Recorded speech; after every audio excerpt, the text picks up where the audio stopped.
Good morning, or rather good afternoon, everyone. Our last keynote for this afternoon is reporting our voices in the mainstream.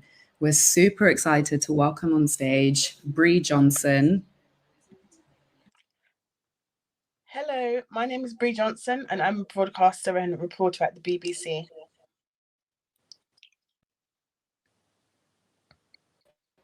And we also have Clara Amfo, radio presenter. Bree, Clara, the floor is yours. Thank you. Hello, Clara. How are you? I'm good, Bree. How are you? I can't complain. We're just going to shoot right in then. So, we're both Black women, in the media. And I'm sure we don't want to make it negative and be like, oh, it's so hard. But undeniably, there are a lot of challenges and hurdles that, Let's get to the real. It's not about being both of us. So it's not about being negative. So don't apologize for that. But I think it's important to tell the truth. And sometimes the truth has got positive aspects to it, and sometimes it hasn't got as positive aspects to it. And that's okay, So all good. So for you, first of all, what made you feel like, okay, media is where I need to be? And did you ever have to reassess that dream and be like, well, I'm a Black woman. Is it possible? Is it going to be harder? Like, what was your story? You know what? I've always had a passion for conversation and a passion for just creative culture, whether it is, music, film, television, dance, literature, whatever. That's just always been my bag. I've just always been obsessed.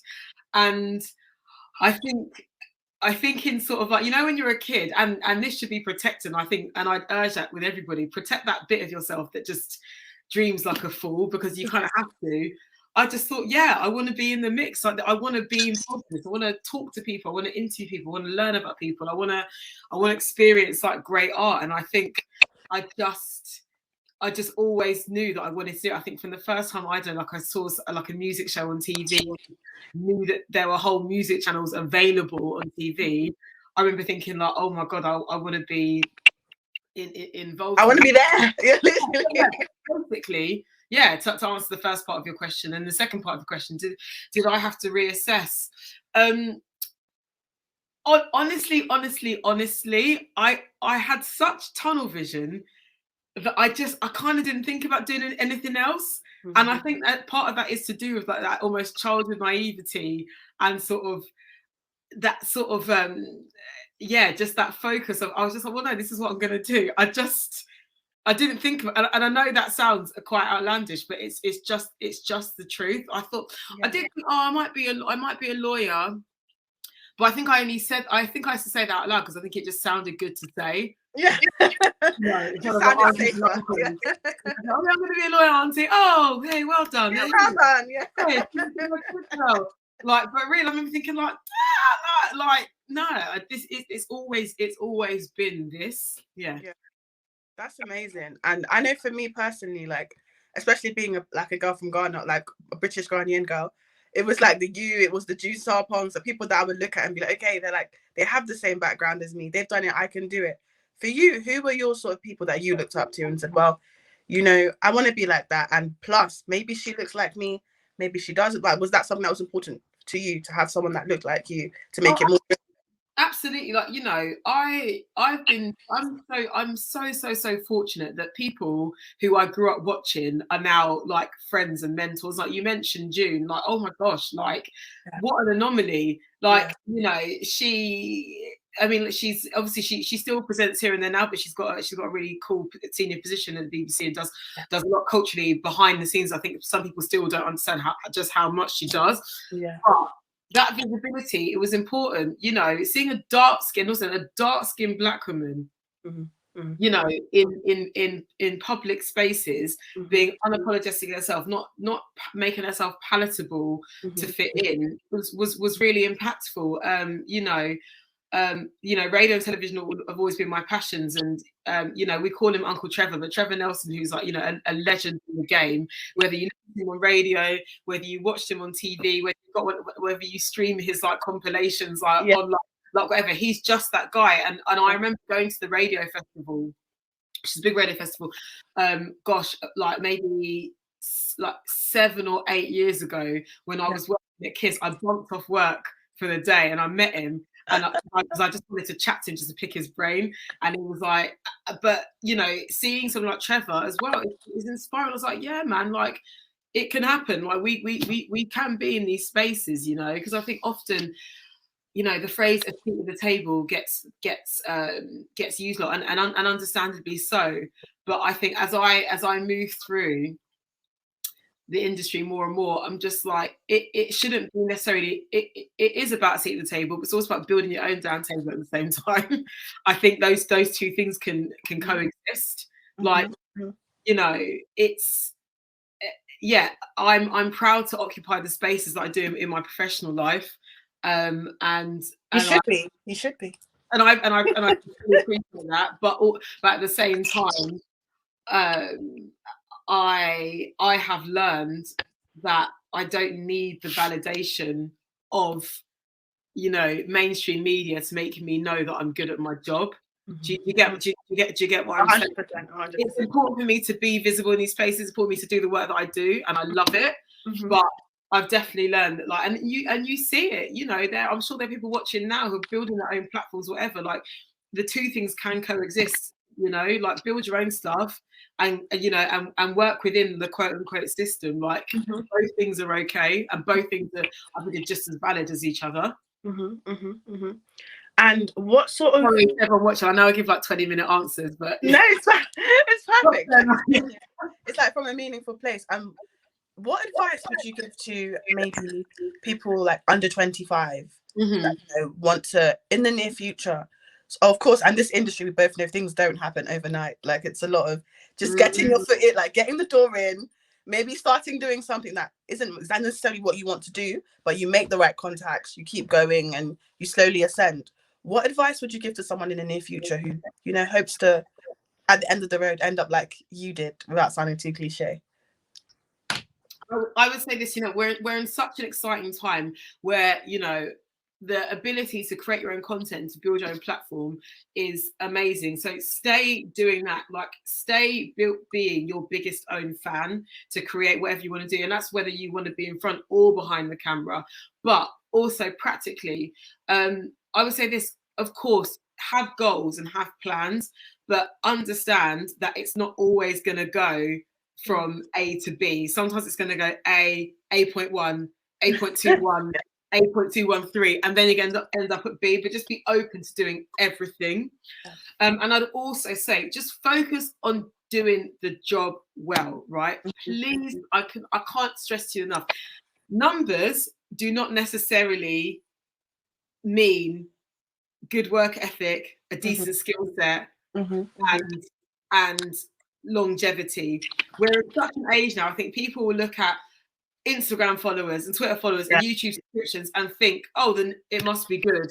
Or it's, concentrate on doing the job well first, because the way in which I think a lot of people getting into industry, whether again you're starting a production company, or you want to be a presenter, or you want to be a producer, whatever, get so caught up in, oh my god, but I've only got this many followers, like da da da da. I'm telling you, like, when it really, really comes down to it, it actually doesn't matter. Like, don't get me wrong, to have a profile and to have followers is a currency, absolutely. But what you want to be able to do is know that without social media, you can still get booked, you can still do your job properly. Of course. And I really want to stress that. So just make sure, that if your job is within social media, I get it, there's nuance to it. And like, you know, we've only got about 17 minutes left. So I'm speaking very broadly here, but I'm saying it's like, just make sure that you know that if the internet was to crash tomorrow and there was no space to like show off or whatever, you can still do your job properly. You're on to a winner, you know. And I think that's so important, because a lot of industries, but especially this one, are very, I use the words clout based. You know, it's just about who you know, how do you look, who you're associated with, and exactly. I think what part you're at. I'm telling you, don't believe the hype. Please believe it. Please believe it. Yeah, very true. It's very, especially being in media and working behind the scenes, you see like how a lot of people are in front and behind the camera, and you just think, the people on the outside one would never know what really goes on. Like they would never ever. And don't think you're ever too big to do anything, like, you know, because again, I mean, I'm just talking from a broadcast perspective, like, you know, you're just not too big, like, to do anything. Like, don't get me wrong, I'm so blessed, so blessed to have the career that I have. But please believe, when I started out, I was scraping off bloody stickers in my minute after a night out, because my boss told me to do it when I was working at Kiss FM. I was standing outside Oxford Street having people ignore me, trying to get vox pops. You know, I was making tea, like I was doing all the unsexy stuff that I think people forget that you have to do, like, you know, saying like thinking, oh no, but I've got 2,000 followers and like so I can't be seen. No, yeah, you can do it. Get over yourself, literally. Basically, it's the truth. It is really true. Yeah. And you know, for me personally, as a broadcaster, what made me want to get into it as a child is, obviously it looked lovely, but I would watch a lot of stories as a Black person in this country, and you just feel sort of offended when you'd see the way the media would tell things when it's a Black person. You know, when it was a Black, let's say, sports star that did something wrong, all of a sudden they were Jamaican born or Jamaican migrant, or, you know, Ghanaian, of a Ghanaian origin. But when they're doing well, they were British. And you know, absolutely. We saw it with the football, like just this year, you know, like that. Those young men suddenly became, you know, Black with a hard B. Literally. His dad from here. When those penalties weren't, you know, I don't speak football properly, but you know what I mean. Yeah, I know. I'm worse though. I don't know anything. I'm just Sorry, carry on. Sorry. So I'm really vocal about it, and I think in a lot of spaces, especially media-led ones, we feel sort of uncomfortable. Like, I don't know if it's bringing something to an editor or discussing something in a predominantly white newsroom or, you know, radio room. You feel sort of uncomfortable speaking the truth. But I've always been really open, you know. There was a lot of bias, and there still is a lot of bias in our industry more than a lot of others. Was there a particular story for you growing up or in recent years that made you think like, nah, I need to get in that space and I need to tell it from our perspective? I mean, again, it's going back to what you say about what people don't see is that, you know, please ignore the phone. It's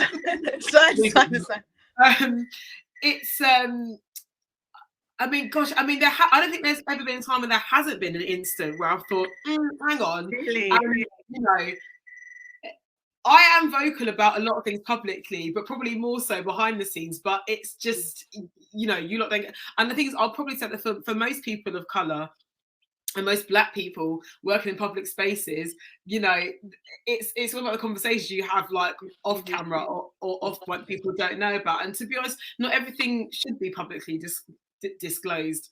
But oh my goodness, there have been so many moments. Like, but I have no problem with people getting uncomfortable in the professional setting. Like I'd rather.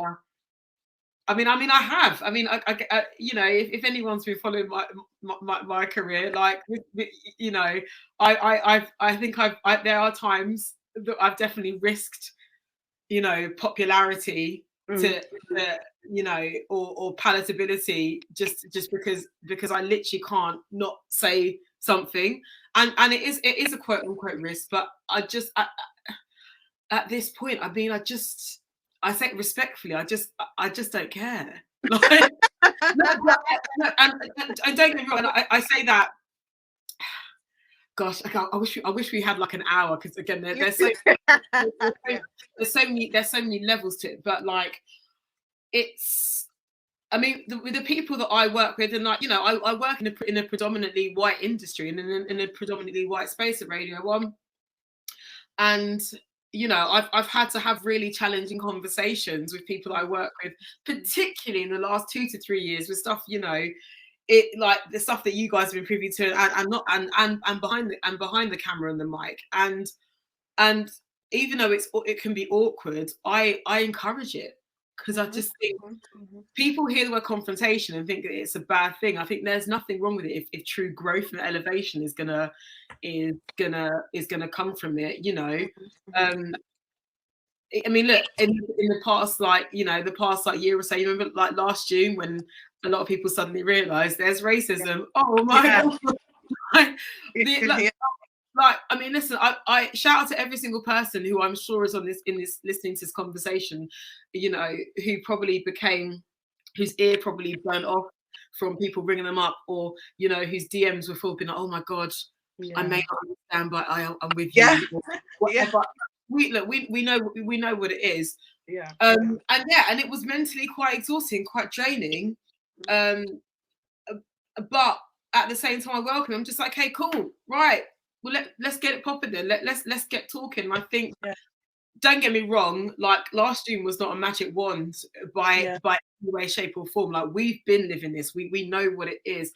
But I do think we are at a space now where, look, it's always baby steps and snail steps. Sometimes it's one step forward, two steps back. But the thing that the hope that I cling on to when I'm feeling disillusioned, and I'm sure we've all been there, is that at least now nobody can feign ignorance in the way that they maybe could have got away with in 2019. It's like, maybe I saw you post a black star. Okay, I'm taking that as a receipt. So now it's your fault. If you don't know, like, now it's essentially your fault, because from that time there were books, there were posts. Like, if you wanted to really be educated, everything was in front of you. This is what I mean. So when you see, I mean, I won't swear, but when you see effery, let me say that happening, and you see mad moves, like, you know, from massive conglomerates, big media companies, public figures, whatever, I'm just like, listen, you literally had a whole summer of BLM like in your face. Yeah. What's the excuse? Yeah. You know, and you can't be. But sorry, you said you were listening. Yeah. You said you were listening. What's up? Where's the change? Where's and, you know, some industries really did pledge to, you know, we're going to have this quota, we're going to give opportunities to people of color, but I feel like it's dwindled. I feel like there were like little steps made, but I feel like the same sort of, you know, dedication that was apparently there in June of 2020 it's dwindled, in my opinion. Like, do you feel the same, or do you feel like from what the perspective you're in, you feel the same? I think, you know, any time there is any sort of, you know, massive social conversation or any kind of, you know, movement that is being brought to the forefront, you know, whether it's across issues to do with like race, class, race, class, you know, like gender identity, even how those three things themselves intersect, whether it's to do with like housing, whatever, you know. And also, depending what agendas news want to move with, again, it's always so many levels to this stuff. Yeah. We have our attention spans. It's like on, and then people move on to the next thing. Like, I knew that the energy from June probably wasn't going to last forever at that level that it was. Yeah. So, no, I agree with you. Like, naturally, and of course, it has dwindled. I have generally seen some companies like stick to and go above and beyond the promises that they made, and like, I'm like, okay, cool. And I've seen some people, I've definitely seen more companies, individuals like, I'm doing this, whatever, and then I've seen it dwindle. But am I surprised? Absolutely not. But again, I stay hopeful for as much as I can, with the fact that, again, the ignorance can't be feigned. It's like, okay, I'm using that black square as a receipt, so I just say no. But I think it's on all of us to, you know, what it is, and it isn't. It is on us to a certain extent to stay applying pressure, but also it's on all the people that employ us, or the spaces that we live it, to be like, okay, I paid attention, I see you, let's try and make this better. Yeah, of course. And, you know, you're really like privileged to be one of the, you know, main black faces that we see when we put on the TV and put on the radio. And did you ever envisage things being this great? Like, when you were younger, when you got started, did you always imagine it'd be like this, or are you still being surprised by the blessings? Always. Oh, do you know? Because I was just talking to a good friend of mine. Hardcore. She's Asian lady. She presents a breakfast show on Asian Network, and we were having a little catch up after work yesterday, and yeah, like if you told me even 4 years ago, or even last year, where I'd be now, I'd just be like, wow, like, and it's that thing, like, you don't get me, you have dreams and you have goals. and you know, and then when you start achieving things, you're like, okay, cool, that's my lot. But then obviously you want a bit more, and you want a bit more, and new doors open, and you see what is possible. But I honestly, I'm constantly surprised, and yeah, I'm filled with gratitude, but I'm learning now also to be filled with pride. I think before I'd always be a bit like, oh, kind of thing. But now I'm just like, no, I'm here, and I want to stand in that like confidently, and proudly, because again, so many you did things. The work to get there. You did the work. Oh, yeah, but we're all doing it, and that's the thing. But I think especially as Black people in this country, and especially as Black women in this country, I think there's you know, and that, going back to the conversation about having a seat at the table, there's always that there's always that unsaid thing of like, you know, you should be grateful to be here. You're being brought into our thing, and I think you can internalize that, you know, unwittingly. So when you do, you know, when you are asked to host a big TV show, or you are asked to do a premiere or interview this artist, even though you know you've done the work, there could be that little voice being like, like that's actually nothing to do with you. That's society, you know. And how did you overcome that? Like sometimes you're the imposter syndrome, you know, feeling like, should I be here? Do I deserve this? Did you ever like have that? And how did you manage it to, you know, continue to get on? I've really been working that for the past years, and I think my thing is like I just have to look at the facts. I just have to look at the facts. It's like I've worked just as hard, if or done more things than like people in my peer group who aren't of the same, you know, socioeconomic or same racial background as me. You know, like my receipts are there. Like I've just had to really be confident in that, and just understand that I'm not here by accident, you know. And sometimes I've had to, because sometimes I think all of us, no matter where you are in your station life, you can be so busy chasing the next thing, you don't step back to soak it all up. Exactly. And I've had to really, I'm like, Clara, look what you've even done this past 3 months. Like, come on, like just be in it, be obsessed with what's to come in the future, or like. So that's been how I've got over it. And obviously, I know you have to jet off, so we're gonna do 2 more questions, and then I'll let you get on. But the first one, do you think you've ever been rejected for anything because you were Black or a Black woman, especially, and how did you deal with it? Yes, well, I'll let you answer that one first. Oh yeah, look, there's definitely, I know 100%. There's definitely been times that I've been up for jobs and I haven't got it, and I know why. Look, I'm not the girl next door, and when we think about the concept of the girl next door, we have to remember where we live and what people's perception is of that. Like, you know, I did an interview recently with Grazia. I was their cover girl. Amen. Yes, I saw that. Well done. We thank the heavens. But I said in the interview, like, I'm not the girl next door. I'm the girl from around the corner. Like, and I'm happy to. But I say it's like, you know, oh gosh, do you know what? Right. I've got to do another event, but they haven't come and knock on the door. When they come and knock on the door, then I'll leave. It's supposed to be a hard out, so we'll just keep going. But like, thank you, Clara. Oh gosh, I wish we literally had like 2 hours. There's so much to discuss. But yeah, I definitely have. I have had that when I know for a fact that I've been more qualified, if just not the same, as some of my counterparts in the industry, but because I'm not, you know, perceived as a palatable, I haven't got the job, and I've just been like, you know what, it's okay, it wasn't meant for me, like cool. But I've known what the levels are, you know, and obviously that's when people who aren't from our background think, oh, she's got a chip on her shoulder, and it's just like, unless you live in this skin and you know the industry how we do, you know what it's about, like. And you know, and there's a colorism of it all. Like, don't get me started on that. Like, again, that's a real thing. It's a very real thing in this industry. Very, very real thing. Well, everywhere, but especially this industry. Yeah. So that's it. And I know if I coded myself in a more sort of accessible way, like if I didn't have my undercut, or like and listen, don't get me wrong, there's nothing wrong if you've got an elite unit that is laid down for the buzz down for the straight, fab. But that's just not how I choose to do my hair. I might do one day, because I like switching up. But I know if I coded myself in a particular way, whatever, there'd be certain other opportunities I would get, but I just can't do it. You know, I've got to be true to your me. integrity, and that's it in this industry. It, like, just as a person, your integrity, how you feel about yourself when you go to sleep, that's what's most important. And if you're living a lie, you know, lies always unravel at some point. So there's no point. There's just 100%. No point. People can relate to that. And lastly, you know, you've made the transition from being a broadcaster to a brand. Like, we've seen the great stuff you're doing with YouTube.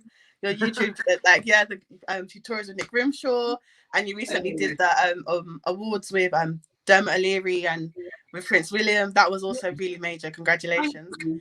How did you make that transition, and how do you stay relevant, in your opinion? I think it goes back to what you say. Like, I can't do anything that I don't believe in. Like, my number one rule is that I will only ever present TV shows that I would watch myself.